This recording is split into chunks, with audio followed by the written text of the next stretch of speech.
Welcome to the MYP webinar for language and literature. First of all, I'd like to welcome you to the webinar.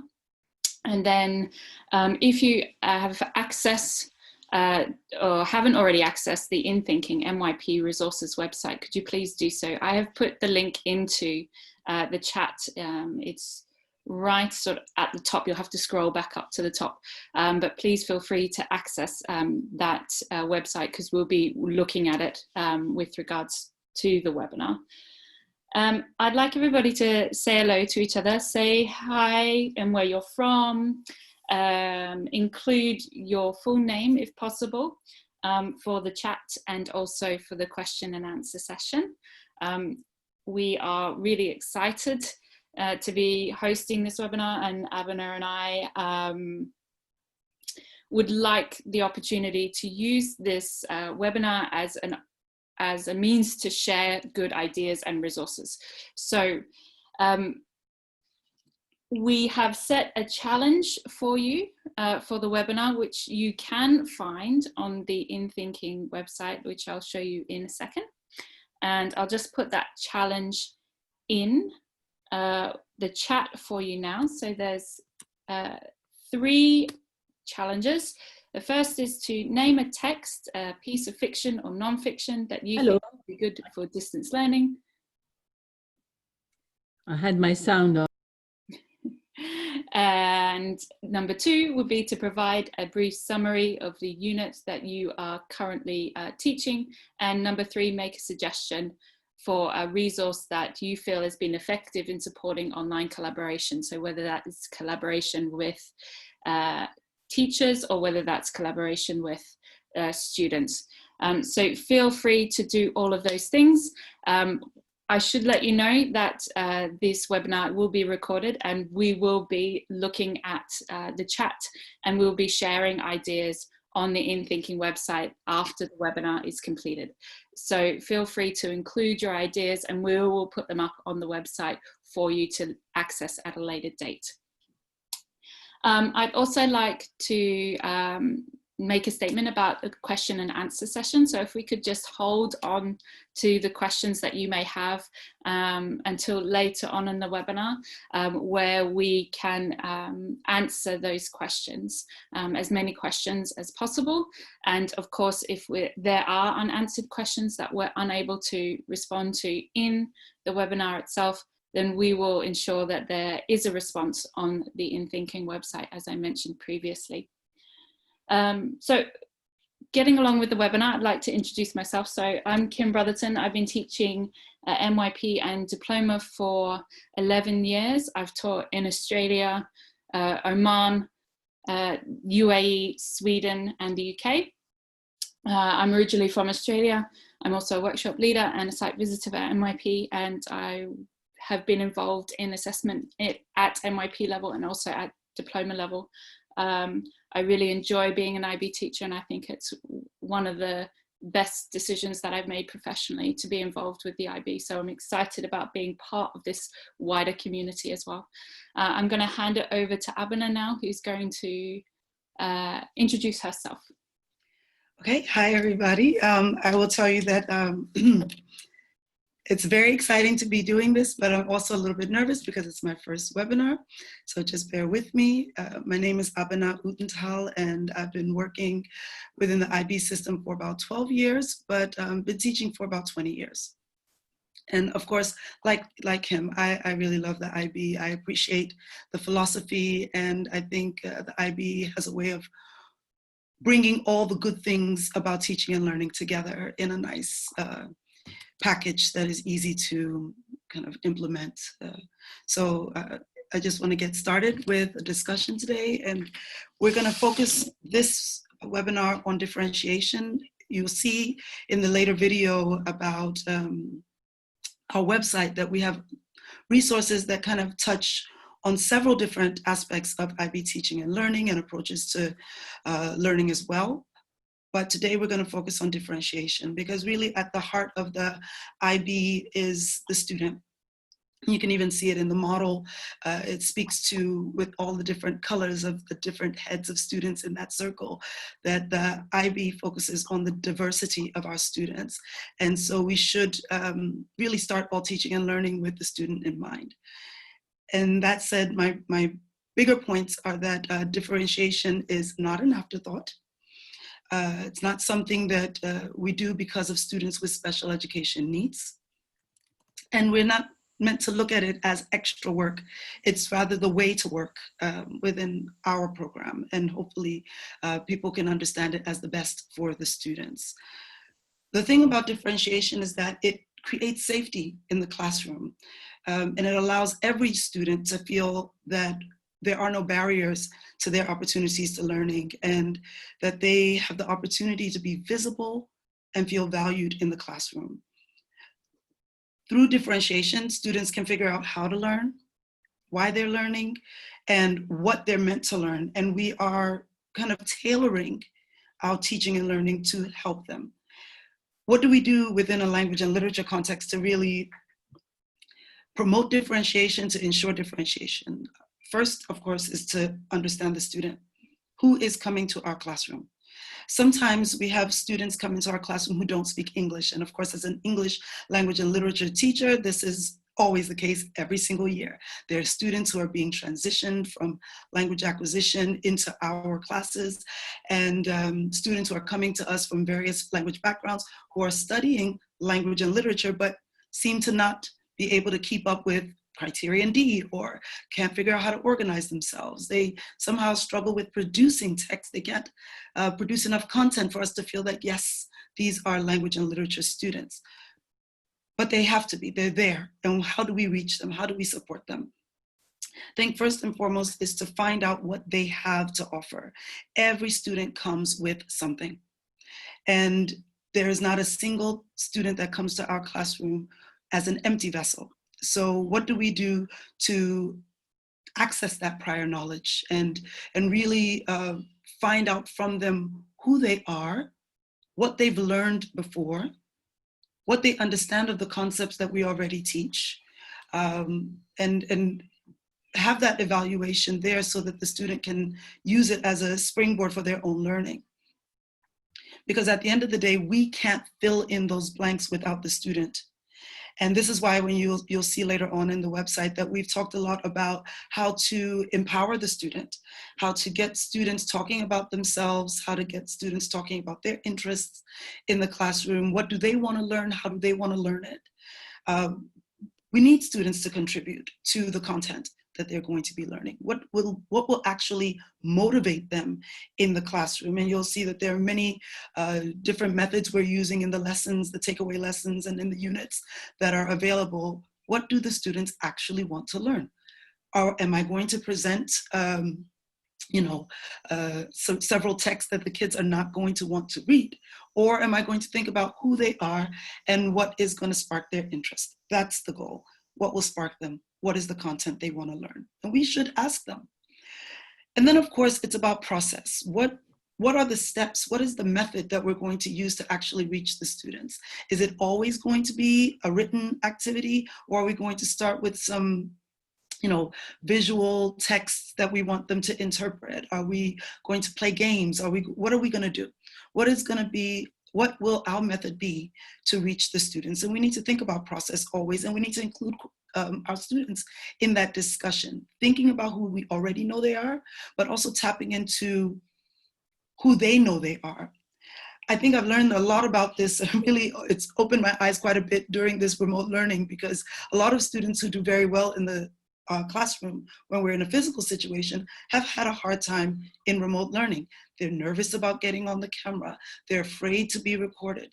They don't want their classmates to see, their room, their private spaces. And that has had an impact on the way they learn. So the process, what methods are we using? How are we going to create a learning environment that actually activates student learning? And then, of course, we need to think about the products. What are students giving us? I know that a lot of language and literature teachers feel that students should always write. I'm like that. I do think they should always write, but that doesn't mean that they always need to write in the summative task. So yes, write, right always, right in every lesson. But when it's time for you to produce learning, for a student to produce a summative task, does it always have to be a written task? How can we diversify the summative tasks so that students feel comfortable in delivering products that actually speak to their best way of learning? Just going further with that is that differentiation is not just about the actual content.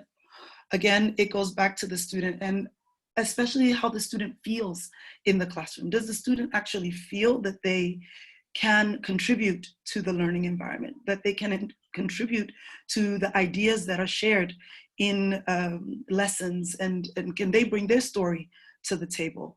From a learning, language and literature point of view, it's quite easy in our subject group because our subject group is about storytelling. So much of what we do is capturing stories, representing identities, tapping into connections. And that means we can connect with the student. That means we can tap into the identity of the student. And all of that eventually empowers the student to actually be a part of the teaching and learning process.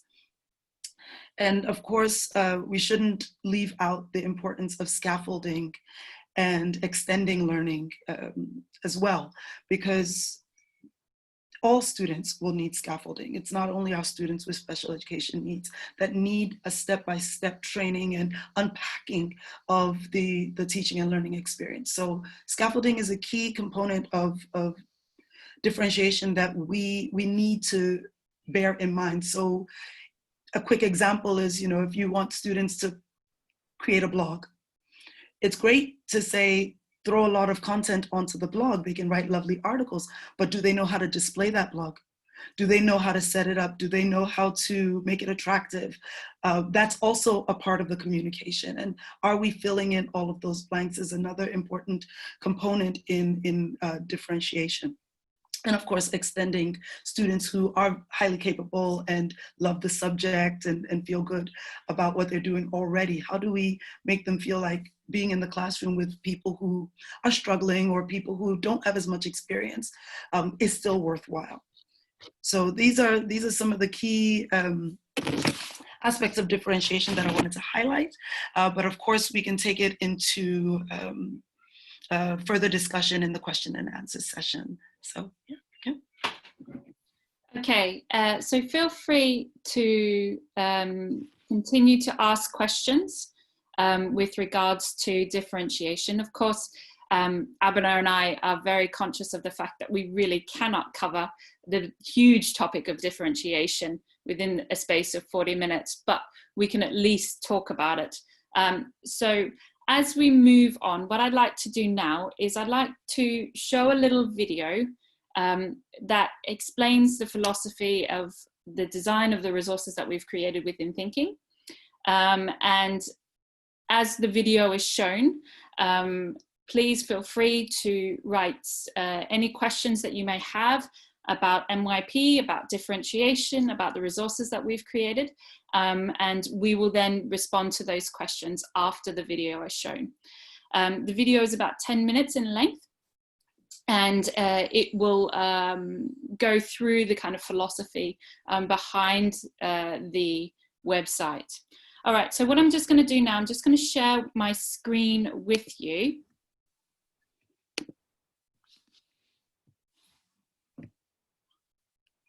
Okay. All right, so just close that down. Okay, so here's my screen. This is the InThinking website. Now, if you go to the language and literature section, you'll see that there is the webinar there, and it includes the information for today's webinar and the video itself, so you can rewatch this video as you see fit.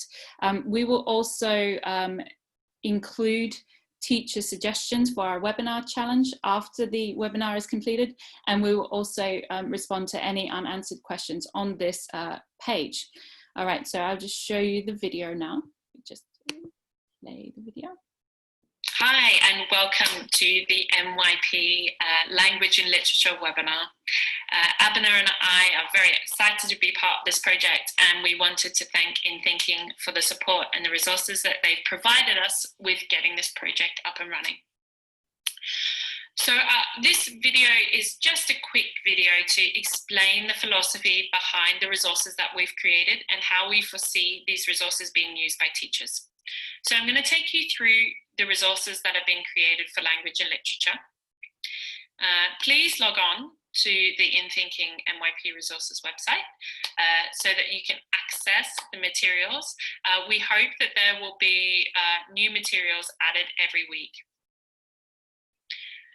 So as you can see, the resources are broken down into 3 specific areas: takeaway lessons, takeaway units, and then materials for teachers.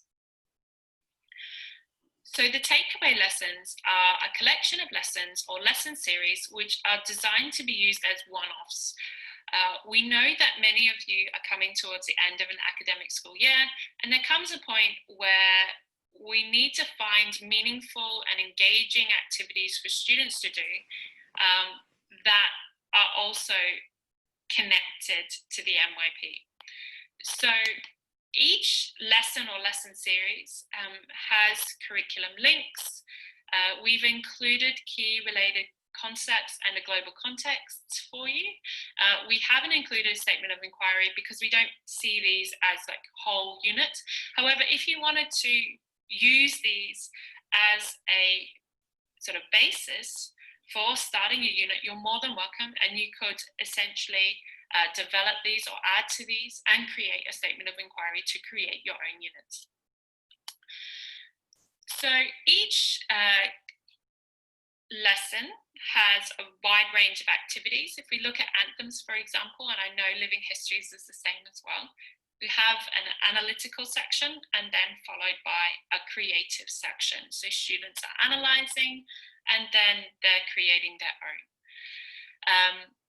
And the idea is that we are attempting to follow that MYP inquiry cycle. So we're starting with inquiry, action, and then reflection. The second collection is takeaway units. Now, we know that teachers who are moving, for example, like myself, are going to be in a bit of a sticky situation. They're going to go into a new school, in a new context, in a new way of teaching, without the kind of support or safety network that maybe they once had previously. So we wanted to provide takeaway lessons that teachers could use at the beginning of a school year, that they could basically pick up, put in their teaching box, open the door, and get in and teach. Now, we understand that many schools will be going through the process of deciding whether they want to continue face-to-face learning or whether they want to move into a hybrid form of learning, or whether they want to continue teaching digitally. Now, the whole idea behind these units is that you could use these in each context, that all of the materials and the assessment tasks have been provided for you. And so if we just have a look at the Change the World unit for MYP1, you can see you have a statement of inquiry, the inquiry questions are there. We have the unit planner, essentially, as it would look like in the MYP framework. And then you have a full presentation with videos embedded, everything like that. All of the resources that you would need. And of course, in this case, this particular unit has 2 assessment tasks, analytical and a creative. Not all units have 2 assessment tasks. For example, the MYP 5 opposite unit, which looks at oppositional editorials, only has a creative piece. So, but all of the resources are there for you to use, all the supportive material are there, worksheets, etc., access to videos, links, ideas, suggestions. And so these are, we hope, are going to be tools or units that you can pick up and then bring into your classroom and have a meaningful MYP unit being used. So that is that section.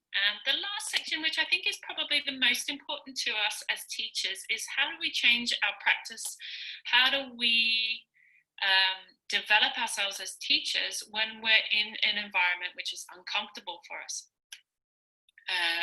And so we've broken down some key areas that we think teachers will need support in, and we've provided you hopefully with some good advice about how to teach digitally. I know that I'm in an interesting situation because where I'm currently in Sweden, we don't have any lockdowns, so there's no digital teaching going on really in it at all. But in my new school in Oman, where I'm going to, I know that they are teaching online. So we have to consider how this change in practice is actually going to affect what we do as teachers. And that's a key element of looking at approaches to teaching. So what we have ensured here is that we have a basis of understanding of what approaches to teaching is, and then we've made some suggestions of things that we can do, practical suggestions, things that we can do as individual teachers in order to support that transition from face-to-face to teaching digitally. We've also included in there some suggestions for approaches to learning. We will continue to update this as we go on with this project, but I think one of the key areas that Abena and I most wanted to focus on is how can we support students in their self-management skills. The idea that approaches to learning skills should only be connected to the criteria is something that we should step away from as MYP teachers. And I think it's important that we provide students with an opportunity to learn about resilience, to learn about failing well, to learn about what it means to bounce back, and all of these effective skills that are essential to student success. However, we know that some students are going to struggle more than others, and so what we've also tried to do is provide meaningful guidance about how to support these areas that we feel are going to be the most problematic during this time. And so we've made suggestions for organizational skills, and we've also made suggestions for effective skills. Now, effective skills isn't part of our criteria at all. It is part of criteria for other subjects, for example, like PHE. But within our criteria, we don't really see the correlation of effective skills being connected to the criteria. But that doesn't mean that as language and literature teachers that we can't address these skills. And it's important to ensure that we do. So here are some suggestions, again, for ensuring students feel comfortable and safe in an online environment. They are as anxious about the world as we are. And so we hope that these suggestions will help you support students as they go through this upheaval. And then the final thing that we've included in this collection is resources for teachers. Now, there's a whole range of resources that teachers can use, and I hope that in the challenge that we've set you for this webinar that you have included a little resource that you wanted to share with everybody. But here's some that both Abena and I have found that have been meaningful in both our face-to-face teaching as well as teaching digitally. Abena obviously has a little bit more experience with teaching digitally than I do. But in my teaching practice, I tend to teach a lot digitally anyway. So I'm actually very thankful that I made that shift a little bit a few years ago. So here's some suggestions for things that you can do and suggestions for resources that are going to help you. Now, in terms of moving forward, we would like this collection of materials to be something that you would see as valuable to your schools and something that will help you develop your understanding of MYP and specifically language and literature.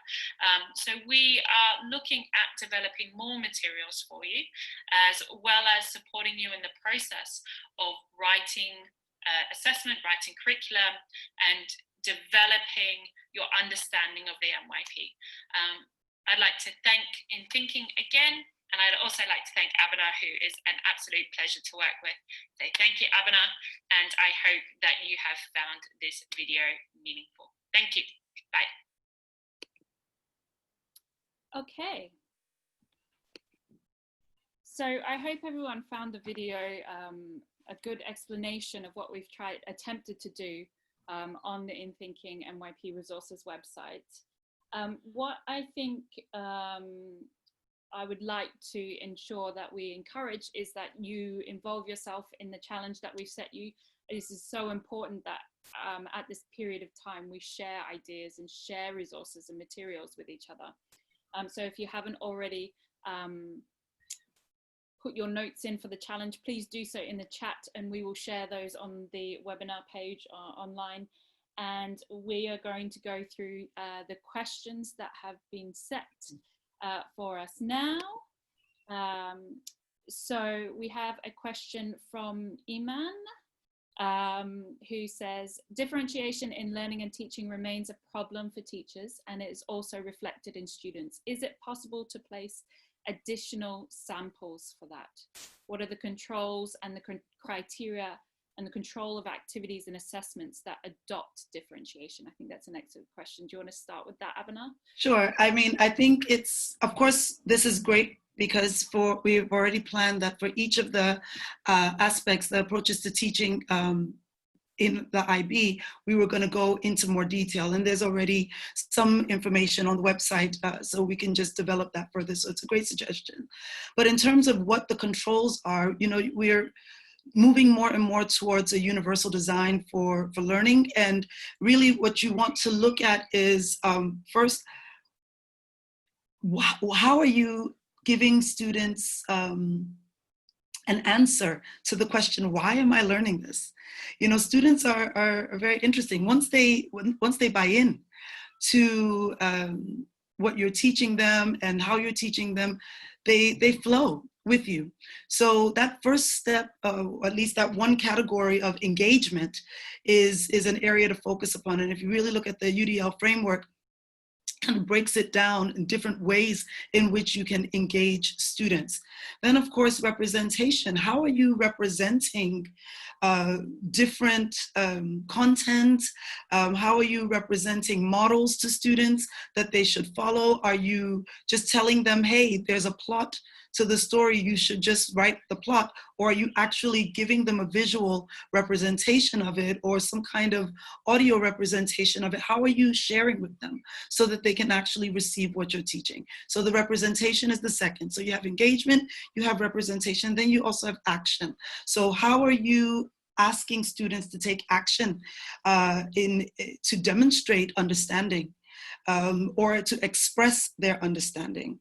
And these three components, the engagement, the representation, and then the action component, when all put together, become that universal design for learning. And really, though, that would be the control or the criteria that I would lean towards, because it kind of captures all aspects of differentiation in a nutshell. So yeah, that's my basic answer. But do you have any more to add to that, Kim? Yeah, I think universal design is so important because it's important to understand that the ideas around education aren't necessarily ideas that are IB centric. They are IB in terms of IB believes in those philosophies, but they're not, they're written separate from the IB. And these things are good practice. Like if we can ensure that we have a task which is designed well, that all students can access, then I've done my job well in terms of differentiation. Now, that doesn't mean that all students are going to be able to get to that 7 and 8 band. I think we have to be realistic in that. but does the assessment task design allow those students who are capable of getting the 7 and 8 to get there? Sure. Does the student have the support and the scaffolding in order to meet the level that is going to be a challenge for them? You know, we talk about Vygotsky's theories and his sort of ideas with regards to differentiation, and this process of trying to put students in that challenge zone of where they feel supported, but they're also being challenged. And so it's that, you know, that sort of interesting area that we have to find. And it differs for each student, right? So in one task, maybe it's, you know, you're writing some kind of narrative task, then you suddenly see that, oh, this student is really good. They're able to develop their figurative language. They know how to use sensory details. They're excellent with it. But then you give that same student another task, an op-ed, for example, and they're struggling. So also tapping into how where the students' strengths are and using them as springboards for their learning. Differentiation is not something that you can just, you know, you can't put it in a box. It's ever changing because of the student that you're working with, and it's evolving depending on the task. So I think the best criteria is to start with the frameworks that we have. Practice with the frameworks that we have, see if you can work with it without locking yourself in. And then remember that each student is different. They really are different. And so they're going to shine in different tasks. So if you're able to see students grow, and if students are able to measure their own growth, whether it's going from a 3 to a 4, or whether it's going from a 7 to an 8, then you're doing your job. If they can feel affirmed in their learning, that they can grow, then it's going well. We have some other questions. So Iman has also put an additional question to her original one, that I think is, some teachers encounter some difficulty in teaching non-literary texts and focus on its characteristics and features. How do you deal with that difficulty? It's a good question, because I think one of the things that we as language and literature teachers, we're kind of a little bit like individuals and societies teachers sometimes, where we have a kind of area that we love. We really love literature, or we really love nonfiction, or we really love film. And my best suggestion for that would be to kind of work with your department as much as possible, or to work with people who internationally online who have a passion. I know, for example, that a lady that I used to work with, she absolutely loved teaching literature, and she had such an intense knowledge of literature, and I would try and sort of steal as much of her sort of knowledge as possible, but yet her understanding of film and how it was created and how it was crafted was not as detailed as mine. So we were able to work with our strengths and sharing ideas. And don't be afraid to put your hand up as a teacher and say, I don't know what this is, can you help me understand?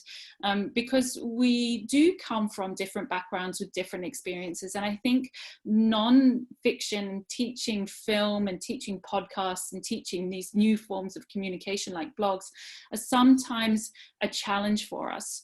And so asking for, hey, has anybody taught this before? Does anybody know anything about blogging? Can you help me understand?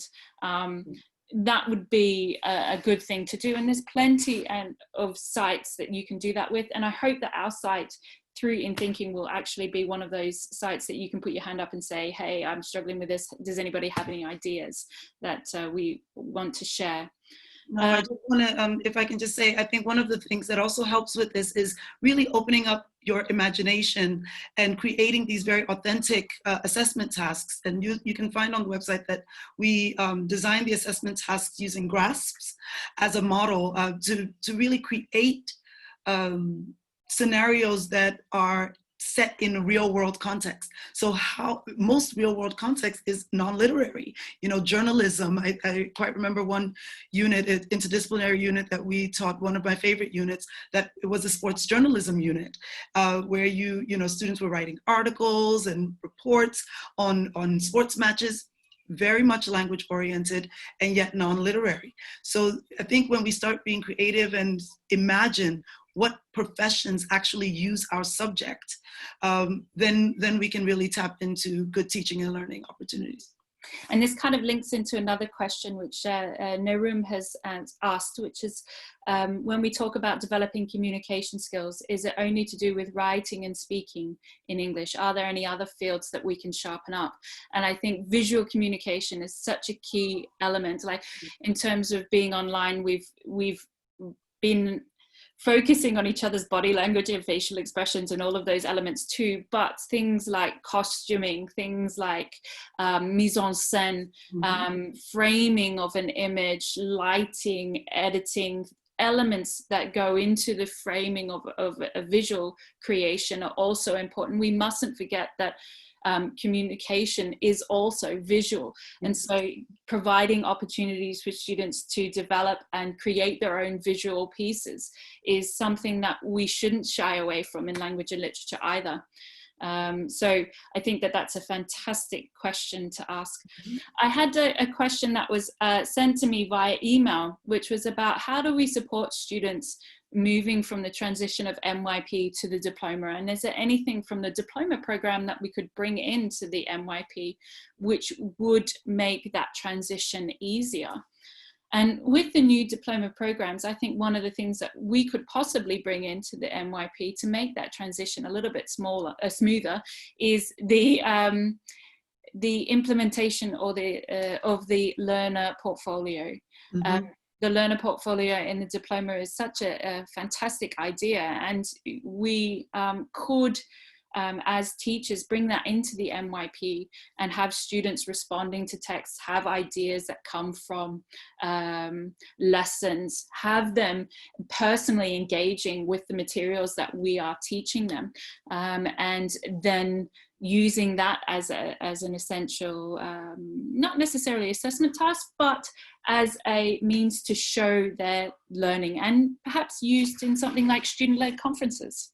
Student-led conferences, of course, and also, I mean, it's good preparation for the personal project as well. It's a great contribution as students learn to build up their learning over the years, rather than having their learning being packed away each year only to start again the next year. So I mean, you can use like interactive notebooks that really help students collate all of the content that they're learning over the years, and also many of their reflections and writing development. Yeah.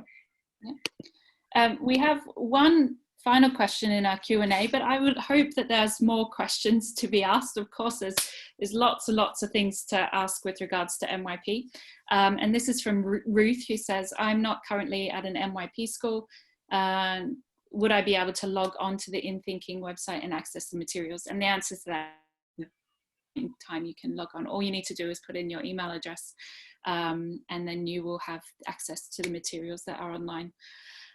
With that in mind, I think we'll probably try and wrap up a little bit, try and keep to the time limit that we said, which was 40 minutes in length. So we recognize, Abner and I recognize, that this is just a starting point, that we would like to continue to work with you online and to share ideas and good practice together. So we will be offering more than just this webinar. We've already got an idea for our next webinar, but if there's any things that you would like to be addressed, if you could put that into the chats or comment below a webinar on, say, for example, how to write a good inquiry question, or how do I ensure that I've picked the right global context, or how can I bring services action into my classroom? These kinds of questions. So if you have any further questions or any further ideas of what you would like the webinar to contain, then please feel free to do so And we will wrap it up there. I'd like to thank everybody for attending, and of course thank the people behind the scenes in InThinking who are recording this as we speak. And I'd also like to thank Abena. Abena, I'll let you finish. No, I just want to say that I can see that some people are still adding questions. We will get to your questions through the website. We won't leave them unanswered. But thank you very much, Kim. I'm very excited about this project with you. You know, you're a great partner. So I look forward to more of this. And it's fantastic to see so many teachers really interested in the MYP and developing as literature teachers in the MYP. So, yeah. Okay, thank you very much.